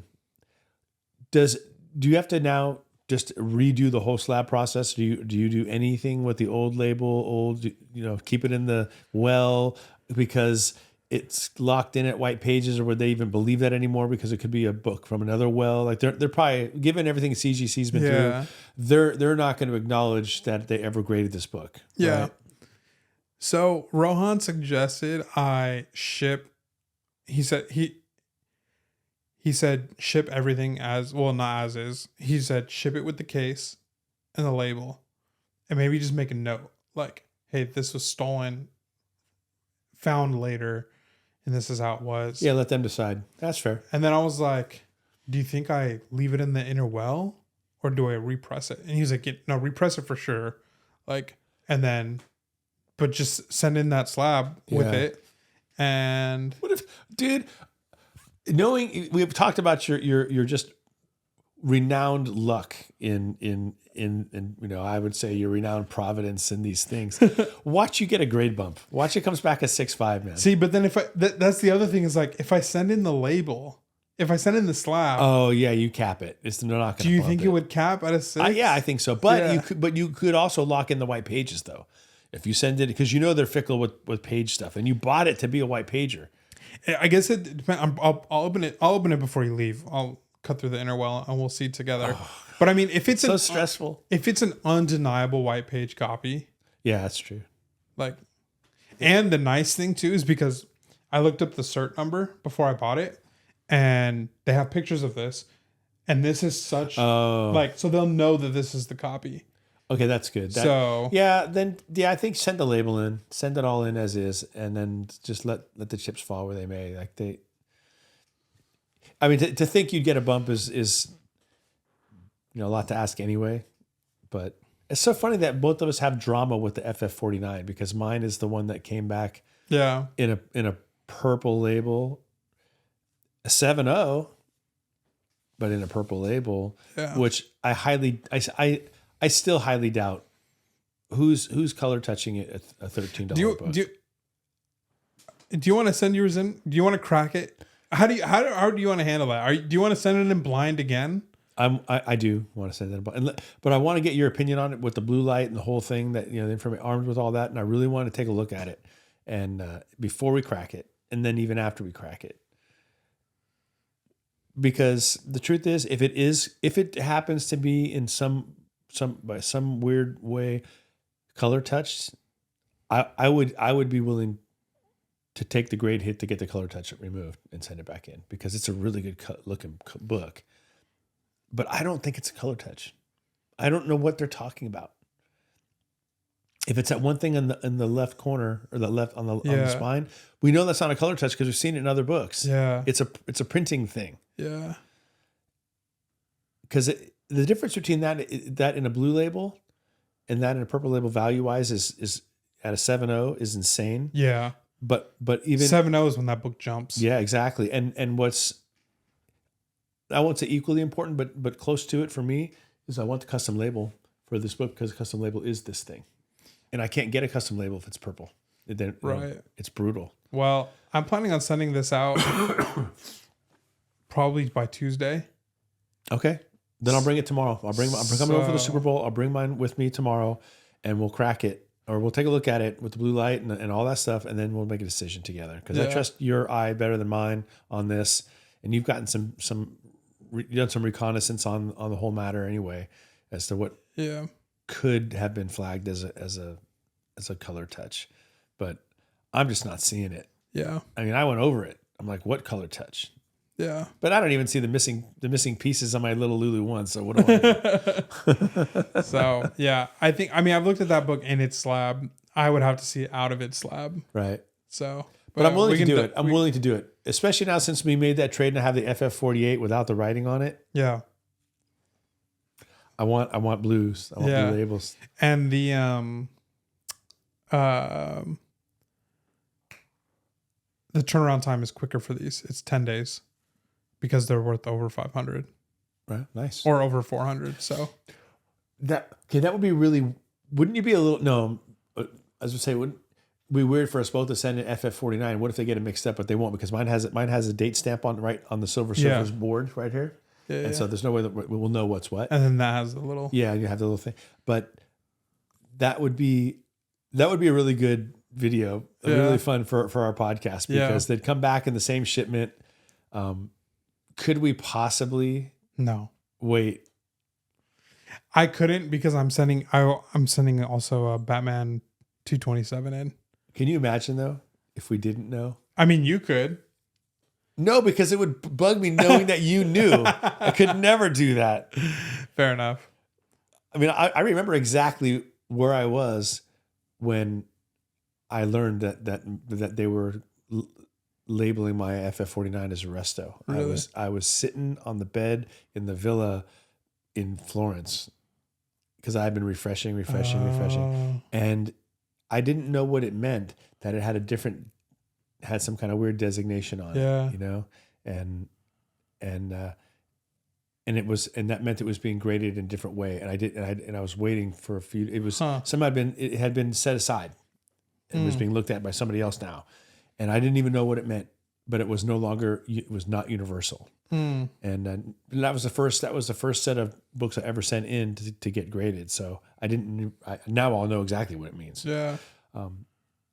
I was disappointed, but I was also surprised that it came back as high as a 7. I didn't have it at a 7. No, neither of us did. So there's a chance that it might come back lower than a 7 and still restoed. Yeah. But does it really matter if it's like if it's still in a purple label, 6570 almost doesn't matter. Yeah. But there's a lot to be gained if it comes back. I would be happy if it came back as 6.5 Yeah. and it was universal. I'd be a lot happier if it came back as 7.0, it was universal. Yeah. But I won't send it in with the label though. Of course not. Yeah, no. Like, no, that's just gonna be like, Yeah. here it is. Send in the label later. Like I want to look at that one with the blue light and see if that has that little line on the Oh, on yeah. the slab. We definitely check that out. Yeah. for Anyway, sure. I that's one of the most insane, incredible stories I've ever heard. I don't know. Like when I had my issue with the post office, it was something that they came and it was signature, and I wasn't home, so they came back the next day and they said they dropped it off, but I didn't have it. And then as it turns out, oh no, I had to go back to the post office to sign for it, and I went there with the little slip to sign for it. They said, "Oh, well, we don't have it." Like, what do you mean you don't have it? And it was the one that had FF29, FF39, and that FF29 came back in 8.0. Like it was my original buy. Yeah. And so they were raw in there. Those were Atcon buys, right? Mm-hmm. Yeah. And I was like, this is brutal. And I had to wait around and I had to give them my phone number. I remember they said, well, here, why don't you just sign for it now? And that way, when we get it, we can just deliver it to you. And I was thinking, I'm not going to admit to I'm not signing for something that you're not giving me. Yeah. It was like a weird, janky thing to ask me to do. I'm like, Yeah. no, I'll sign for it when I get it. Like, Yeah. I'm not signing for it now. I don't have Right. it. Yeah. Why would I do that? That makes no sense. Yeah. I have a seller who will tell me, you have a signature, I'm not refunding you. Yeah. So I didn't. And but in the end, I never got an explanation, but it showed up the next day. So I had to wait 24 hours with this book just in limbo. I went and talked to my neighbors, did the same thing you did. Oh. So yeah, I mean, I'm sure everybody has their stories, but that one right now, I don't think I'll ever hear a story like that again. Yeah. How it ends up being laying around in a parking lot somewhere. That's weird, man. That's just so weird. It's so bizarre. And it's not mangled. I mean, you would think that it would have been. They surely knew it was valuable. Yeah. But they didn't take it. Yeah, it's so It bizarre. doesn't make any sense. All right, so my story is a quick story. Okay. And it's just that I went at the university where I teach. We have a cinema and digital arts, a film school, and a film major, and that's in my department. And so every year we, as part of the tuition, the students who take the film production course, we take them to Warner Brothers Studios for the deluxe tour, which is it's the top of the line and everything, and you're getting to go places where normal people don't get to go. Yeah. And they feed you these nice meals. You eat the restaurants where every once in a while celebrities will walk in because if they're shooting that day sometimes, and they tell you, look, if anybody comes in, you have to just be cool. We didn't have any celebrities coming in, so that's not the story. But I got to go into one of the places I got to go was the prop. I call it it was a prop room. It's really like a warehouse, and it just goes on for days, and you're walking through it. A lot of different stuff. Maybe I'll send you the picture, and you can pop it up on the screen if you think it's cool. But if you see the Doctor Strange movies, there's this one of the things I got to see. There's this globe where Doctor Strange, every time he looks at it, anyway. I took a picture of myself with my hands over the globe, this huge globe that was used in this Doctor Strange movies. But the thing that I enjoyed the most was going into the area where they have the DCU stuff. And I sent you a few pictures from there. They had all the Batmobiles. I think there were 4 or 5 different Batmobiles there.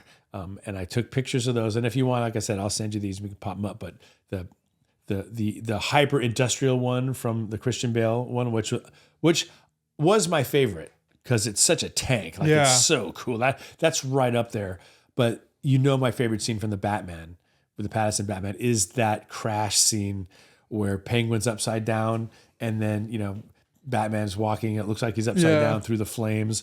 It's such a great moment, and so that Batmobile has become my favorite. So I took a few pictures of that, and with the bat light behind it. Yeah. Oh man, so cool. And they had lined up every single one of the movie costumes from Michael Keaton all the way to Pattinson, just the different ones. They had Zoe Kravitz's Catwoman costume. That girl must be tiny. I mean, she must be like 5'2", because I mean the costume is tiny and the waist was like that small. I'm serious. I'm like, how does a human being even fit into that thing? But it was just cool. I was hoping they would have her motorcycle, but I don't think they did. I'll have to look at my pictures again. But there was I didn't wait in line because there was a bunch of kids were on a field trip and they were all in line where you could get on one of those cool bat motorcycles and there's a green screen behind you and then you could move it around and then it would give you a video of yourself like on it. Oh, cool. And they had they had the Harry Potter stuff too, which was interesting, but it was not really my thing. I just skipped all the Harry Potter stuff. I just hung out with the DCU stuff. I took crazy pictures of the Wonder Woman costumes. It had Aquaman, Justice League stuff. It was everything. Yeah. Man of Steel. It was just Cavill stuff. We got to go. Yeah. We got to check it out. It was so much fun. And then I went to the gift shop and I tried to restrain myself because, once you're on a high and you've seen all this stuff and now you're looking at all these cool graphic novels and they actually had a few comic books, but nothing that you and I would like freak out about. First Poison Ivy, a pretty beat copy on display. Batman Adventures 12, pretty beat copy on display. So nothing that Yeah. They did not have Detective 27. Batman 1 was not there, Yeah, anything like that. But it was kind of cool. But all I got at the gift shop, I should have brought with me, was a Catwoman refrigerator magnet. Nice. But it's 3-dimensional. It's actually really cool. That's cool. Just a little memento, $6, whatever. I didn't want to spend a ton, but they had some great figurines, but they were $300-400 each and crazy stuff like that. But so it's not really a story as much as just this thing that I did that was really fun. Yeah. Did they have any new comics there with like exclusive to Warner Brothers? I was looking for that stuff, but they didn't. I know that they, as we've learned from talking to some of our LCS owners, they do some of that publicity stuff in the form of comic books that floats around the Warner Brothers studios, but it wasn't there. I have a friend who used to work at Warner Bros. He doesn't work there anymore. He owns his own sound studio now, but they want him back, but he's not going to come back because he's got something better going on. But it's too bad because I might have asked him, hey, you ever come across anything? But I don't want to get anybody in trouble or anything. But you got to ask, right? Yeah. You got to ask. They had all the Batman cowls, of the different ones, and so that's when you mentioned the Michael Chiklis thing, hood or whatever it was, that mask that he wore. I can't imagine one of those Batman cowls being a $3,500 item. Like, no.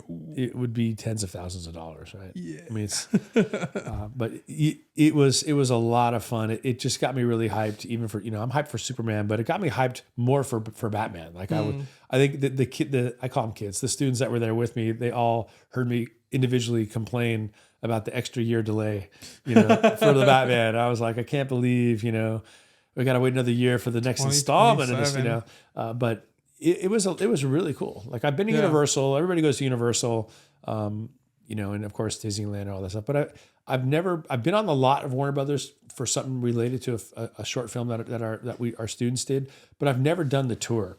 So now I'm spoiled because I did the deluxe tour. And it was spectacular, man. It was really a lot of fun. Did you go to the Friends set? Oh yeah. The Central Park pictures and I took all I was a complete tourist. I took pictures and did everything, That's cool. And out on the lot where the steps where they did all the shooting for the first the credits of the first the 60s television Batman. I mean, they shot all this stuff outside there and a lot of stuff gets shot there. There was they talked about a scene where Henry Cavill Superman, they shot something there on the Warner Brothers lot, but it wasn't the movie. They shot the movie in England, I believe, all of his stuff, but certainly not the Warner Brothers lot. But they did a Taco Bell commercial where Henry Cavill was Superman out there, and they still had cracks in the street because they did things to crack the street. Oh wow! It was really cool, man. So yeah, if you're into the movies, at all, you'll love it. But because Warner Brothers is so heavy into all the DC stuff, you'll love it as a comic book collector. You know, as a comic book fan, there's just a lot of stuff there, and there were some really cool things to buy in the gift shop, like cool DC jackets and just awesome. Brandon from Mons, I know you would love it. It's the things that you would want to bring home and have and put up on your wall. I restrained myself. Yeah. Also, I can get Detective Comics 122 someday.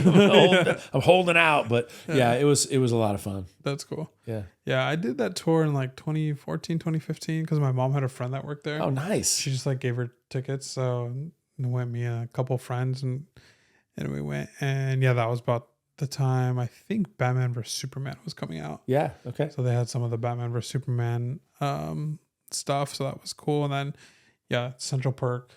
That was cool. Yeah, they have a whole gift shop now. They have two gift shops. One of them is simply for the friends. It's all friends stuff in there, nothing but friends. And then the other one. Yeah, the coolest thing we saw actually was they were Pretty Little Liars. That TV show. Yeah. Was being shot. Oh wow, okay. And so they let us like roam one of the like sets that they use. Oh wow, that's fun. And so it was kind of cool. Like the kitchen, it was like a kitchen living room set, and the way that they run water is they just like put it into a bucket. Yeah, they like hose it through a bucket, and that's how you get these things. It's not like a fully operating. No, it's not nothing there, right? No, it's just they pull it out. There's no plumbing. It's a hose going into a bucket. Like that's literally what it was, and I was like, wow. The power of movies. Yeah, well, that's funny you mentioned that because our tour guide said that. She said if you watch in the movies when someone's at the counter washing dishes or whatever, you never see the water. They always shoot from behind. You hear it. They add it later. Yeah. Because there's actually no plumbing there. It's all just a facade, and you never see it. But your mind fills in the blanks because you have the expectation. So now that they've showed this to me, I'm going to look for that. Like I'm going to look to see if there's any water out of sink. Because I mean, at some point they're filming in a real location where there really could be water. Interesting. No, because they had. It must have been very specific to the scene because they had the bucket set up with the hose. So it must have been something related to the water for the scene. But yeah, they said that when a lot of the scenes for the Gilmore Girls, which I never really watched that show. Show's great. Yeah, I watched a couple seasons, I think, a long time ago. But where they are in cold climate with snow and they're wearing, those are all shot in the summer because that's when they shot that show. And you and I know this. If you're watching or listening to this from somewhere else in the country, summers in the valley, you can forget it. Yeah. It's not unusual 90s. To be in the 90s or even higher than that. Yeah. And then you're in this small house with all these lights burning. They said you get one shot, then you have to break because the makeup's literally melting on their faces. Oh my gosh. And she said the tour guide told us, anytime you see somebody with like a hood, not a hoodie, but a beanie on, or like you can almost guarantee that there's an ice pack under it. Because they're shooting, they don't shoot in cold weather. Yeah. They shoot in warm weather and they make it look cold.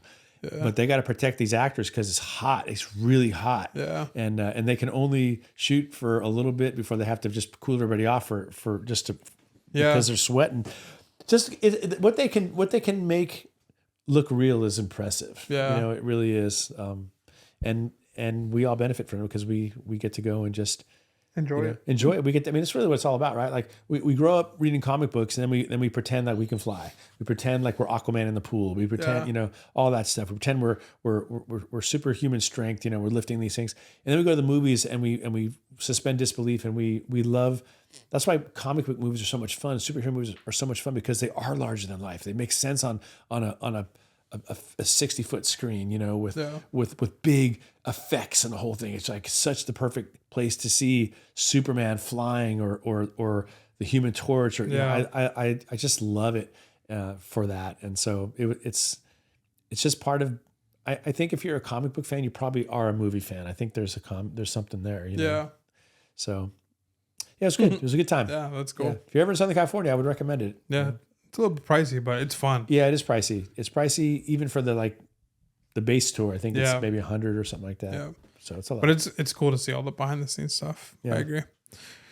All right. Well, thanks for listening, everybody. Yeah.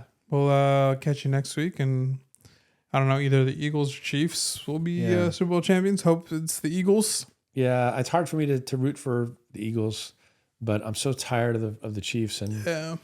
Well, the Chiefs beat your team, so. twice. They're my nemesis now. Yeah. So. I'm done. We need something new. America's ready for a new champion. Let's go. And apparently, I didn't know this. Pat Riley has a copyright on three-peat, He does. I remember. and he has licensed it to the Chiefs if they win, so they can print merch that says three-peat on it. He's been waiting a long time. And he's gonna make some serious money on that. Yeah, Well, if good they for win. him. Well, But if they don't win, then that'll be my silver lining because I like Pat Riley. And so, that's back when I actually liked the Lakers when he was the coach. I shouldn't say actually like, because I don't hate them anymore, but I like the Riley Laker era. yeah. And Pat Riley just sent you Jimmy Butler. He fleeced us. What am I talking about? He did fleece you guys. Yeah, we haven't even talked about that. We'll talk about this some other time. But in case you're wondering how I feel about the trade, I don't like the trade, but I'm happy to be wrong. Wiggins for Butler and some other stuff. Yeah, Wiggins for Butler straight up, I think would still have been a lopsided trade in favor of Miami. But look, it is what it is. It's not my money. So pay Jimmy Butler whatever you want to pay him. Yeah. All right. Well, thanks so much, everybody, for watching. Appreciate you. We'll be back next week. Yep. And have a good week. See you guys. Bye. Bye.